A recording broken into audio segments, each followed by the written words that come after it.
মই দৰাৰ বাহ খাওঁ ছোৱালী নিব আহিছোঁ আমাক ঢুকাৰ পিছতে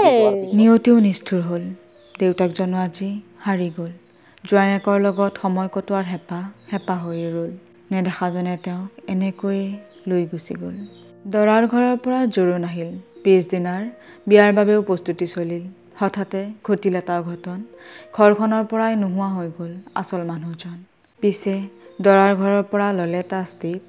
কইনাজনী লৈ গৈ দৰাৰ ঘৰতে কৰিলে সকলো প্ৰচেছ নিষ্ঠুৰ নিয়তিৰ নিষ্ঠুৰ বিচাৰ এপিনে ছোৱালী কইনা সাজত বহিল আনপিনে আকৌ পিতাকক দহন কৰিবলগীয়া হ'ল জোৰোণ আছিল গৈছোঁ 7টামান বজাত আমি খবৰ পাইছোঁ খবৰ পাই কি কৰে কি নকৰে সিহঁতৰ লগত আলোচনা কৰি আমি এইটো ৰাস্তাই ল'লোঁ ল'ৰা ছোৱালী দুটাৰ কথা ভাবিয়ে আমি কৈঠালকুছিৰ পৰা নলবাৰী জিলাৰ কৈঠালকুছিৰ পৰা আহিছোঁ ইয়াত সৰভগত আমাৰ নিশিতা দাসৰ লগত আমাৰ ভতিজা প্ৰাঞ্জল বৰ্মনৰ বিবাহ ঠিক হৈছিলে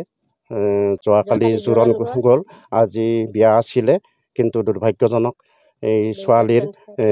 দেউতাক যোৱাকালি আবেলি 6 বজাত ঢুকালে গতিকে বিভিন্ন মানুহে বিভিন্ন ধৰণৰ উপদেশ আগবঢ়াইছে কিন্তু আমি এটা বস্তুৱে আমি আগত লক্ষ্য ৰাখিছোঁ যাতে ল'ৰা কন্যাৰ নাইবা ছোৱালীটোৰ ভৱিষ্যতটো ল'ৰাৰ ভৱিষ্যত চাই বিবাহখন সুকলমে হৈ যায় তাৰ কাৰণে আমি এই ছোৱালীজনীক নি আমি আমাৰ তাতে বিয়া ব্যৱস্থা কৰিছোঁ